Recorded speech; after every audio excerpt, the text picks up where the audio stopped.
Okay, so Artemis 1 landed about a month ago. Awesome.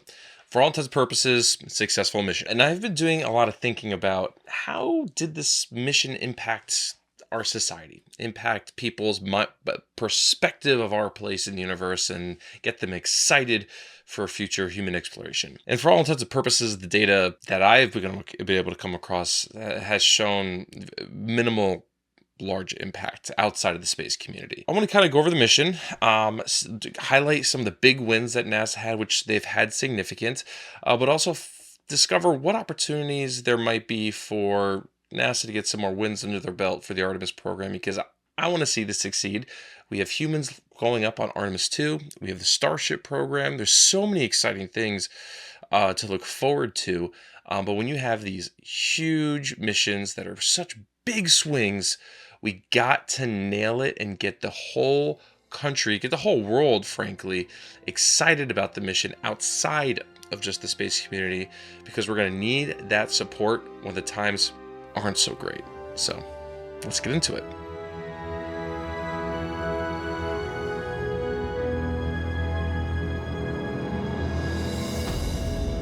Hi, everybody. It's TJ from I Need More Space. Thanks a lot for watching.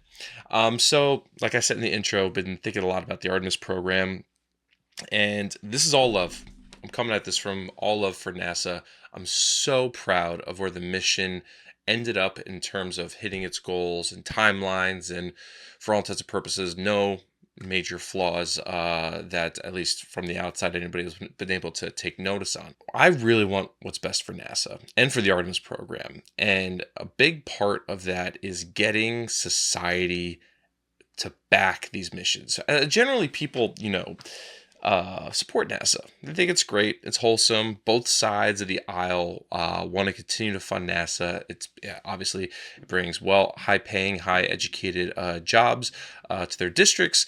But also there's just a greater good that NASA's working towards that not a lot of people think agencies do. So in order to accomplish that, we need our citizenry to be excited about what's going on and to be in the know.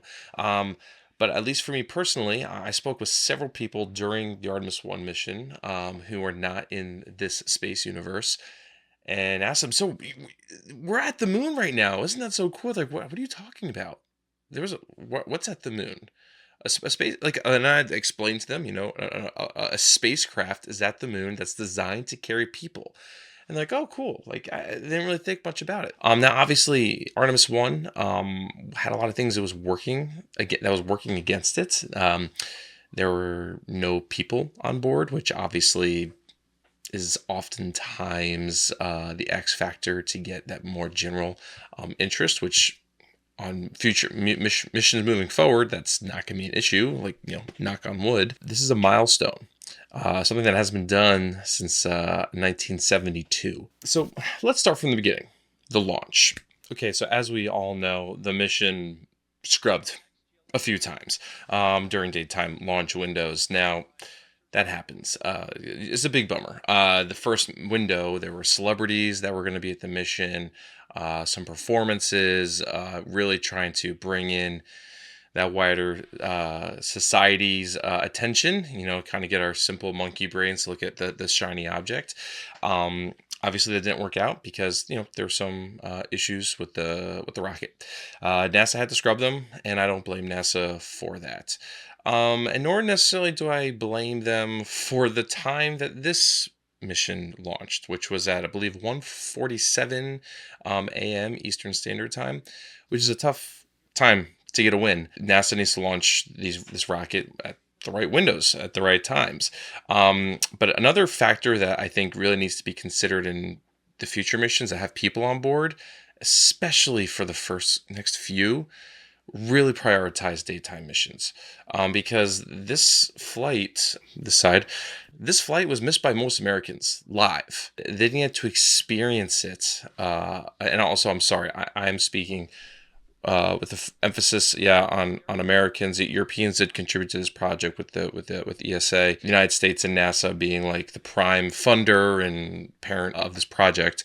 I'm looking at this through the lens of the United States, because without the United States, this isn't going anywhere. Let's be honest here. Anyways, beyond that, launching this thing in the middle of the night when nobody's awake. I wasn't awake. I did live stream the launch. So for those of you watching, thanks for hanging out with me. But I was gassed, but I'm a super fan. So I showed up, I watched the launch, I experienced the launch, and I'm happy I did that. And I'd do it again. Maybe 99.99% of people aren't going to do that. They get up in the morning, they see the headline on the news, oh, cool, and then they forget about it. And it wasn't this big moment. So moving ahead for Artemis 2 and 3 and 4, we got to hit those daytime launches. I believe Apollo 17 was the only Apollo mission that launched at night. Apollo 17 launch time was at 11:30 at night, and that's not even that bad. Let's try to prioritize daytime launch windows. If we gotta push a month, push a month. I hate to say that when we're looking at this big picture. We want as many eyeballs watching this mission as possible. About T-minus 1 minute here until we have liftoff. But let's take a look at the Google Trends for the past 12 months. NASA, I'm trying to figure out. NASA had a big day at the end of January. And then the James Webb Space Telescope imagery started coming in June. Huge day. Everybody got excited. People love pretty pictures. Artemis program, its biggest peak in terms of the zeitgeist is when the first launch attempt, when everybody was watching during the day.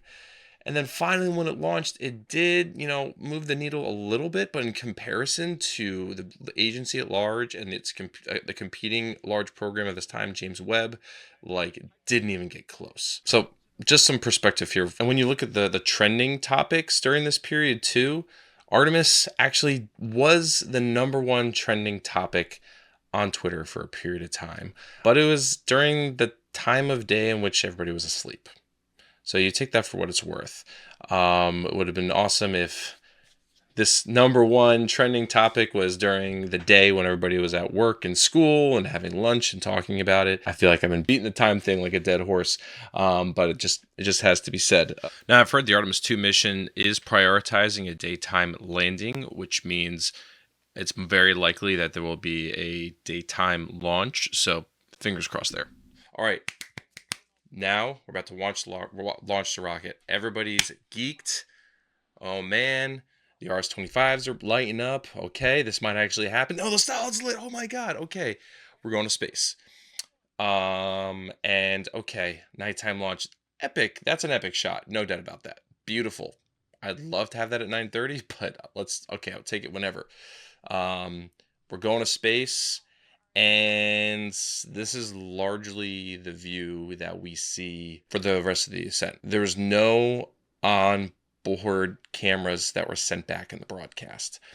So for a daytime launch, this is tough because we're looking now at a speck of light. Sharing back footage on board from these flights is very doable. It was done during the space shuttle program very well. There were several cameras on the external tank that were used during the ascent that the broadcast was able to cut to, and added some shot diversity. And also just got to see the rocket. Now this, if you've seen my video that I did prior to the mission covering all the cameras on board the SLS and Orion, I believe there were 6 cameras on the core stage of SLS that were streaming back data, but for whatever reason didn't work during the ascent. Does that improve the people's awareness of the mission?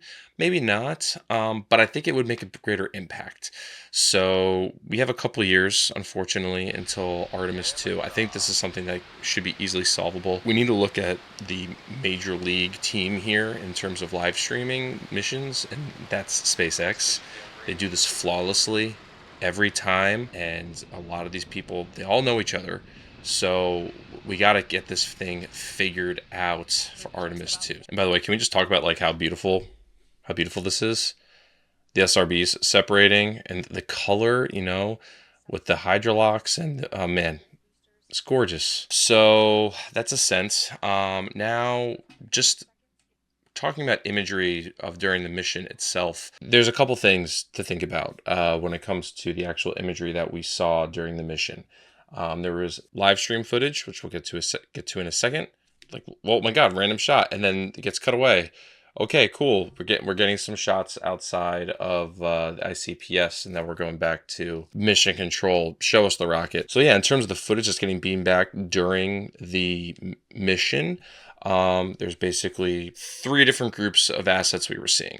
We were seeing still imagery sent back from the solar arrays, which were gorgeous. There was some footage that was downlinked back from the core stage, which in the end that looked great, and from the ICPS showing fairing separation and stuff also looked pretty neat. I do want to pause and applaud actually the NASA production team, the broadcast production team, because they were able to take many of the camera angles from the Artemis 1 launch, put them together in a high fidelity timeline, and get them on images.nasa.gov within, I think, 8 hours of the launch, which was incredible. I know that's a grind. I saw that and I started clipping it up and posting them to social media because this footage was incredible and people needed to see it.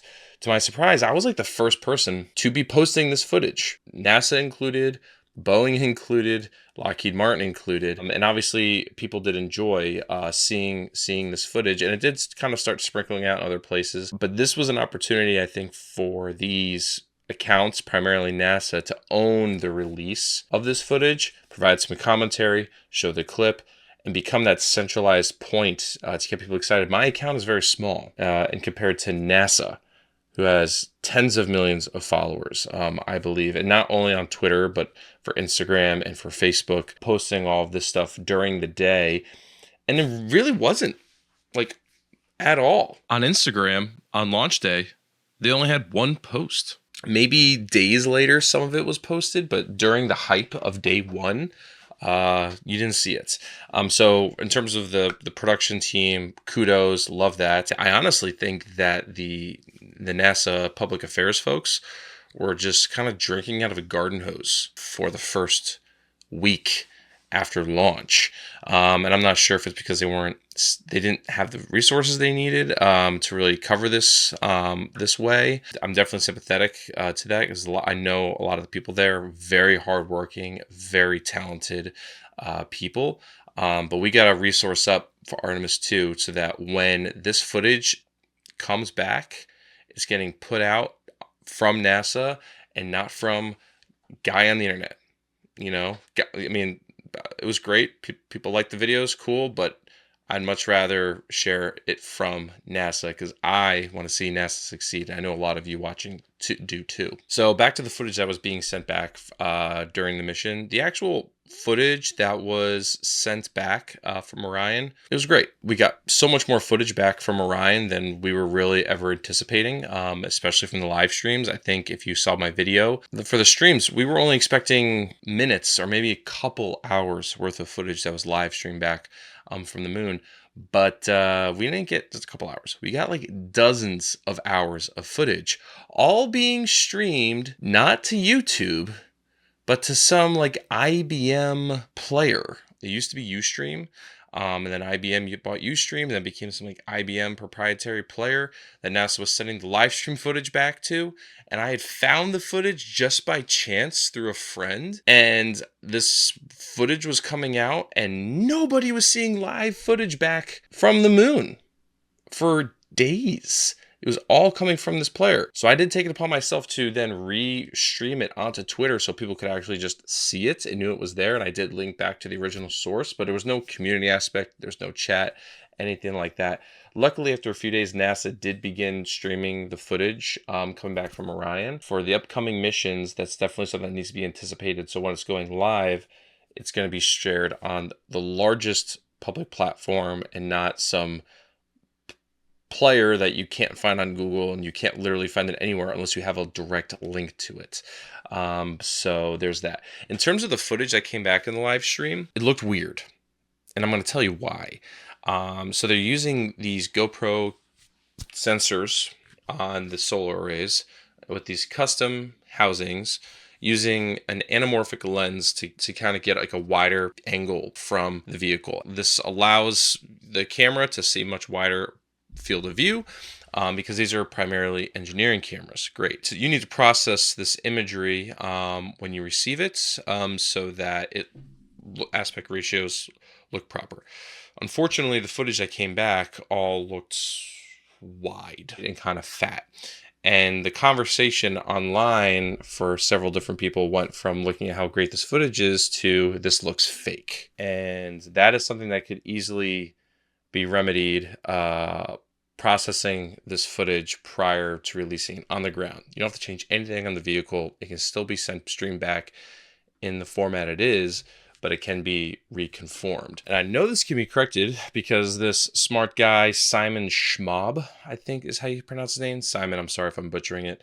He noticed the same thing too, and he saw that it appeared to be some kind of GoPro proprietary thing and a combination of this lens, and was able to process this footage in real time on his own and fix the aspect ratio. So you see how wide things go, and then he pulls in to make it look more normal. And this is another just good visual kind of showing how this is how the footage should look, and it all came back looking kind of wonky. Super minor details, but it allows people to see the footage in the way it should be seen, and not create a distraction. Now, I hate to just come off as sounding like a hater because I'm anything but that. I'm being hyper critical because I care so much about the program. I want to see the program succeed. So if this seems like I'm complaining because I can, maybe fine. You can have that opinion. But it's these little details that add up. I'm really trying to look at this through the lens of people who know next to nothing about the program. So when they have this first blush experience with the program, it's excellent. There's a lot of very creative people on these teams at NASA who I know do a great job, generally speaking. But when we have Artemis 2, we have Artemis 3, many of these things that we're talking about are gonna not care as much because there will be people involved, but sharpening our pencils just a little bit more is gonna help. The one final note is the people. When we're looking at the imagery coming back from Artemis 1, what kind of breaks your brain a little bit is the size, I will just say, of everything, because the wide angle lens nature of the cameras that were used to send back imagery from Orion, they're engineering cameras. They weren't designed necessarily to take, really, they take okay pictures, but the GoPro Hero 4 Blacks, these are old cameras. They're being used because NASA, Redwire Space, and the power company that built the camera, they knew they were going to work. They know this is going to work. They're familiar with the hardware. They built the housings. Boom. We got an engineering camera. It's going to work. It's going to send back data. And there's no camera on this mission on the outside of the vehicle, or even pointing out the window of any of the vehicle, that was for taking the epic imagery that I think this mission deserved. That's going to be solved with Artemis 2, with the people on board, because they will have cameras. And we know that when they do their orbit around the moon, they're going to be taking 1 million photos outside of every window that they can.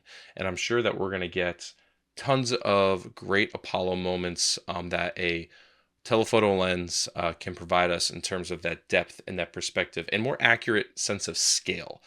Our eyes are about 50 millimeters in terms of focal length. This is getting really nerdy.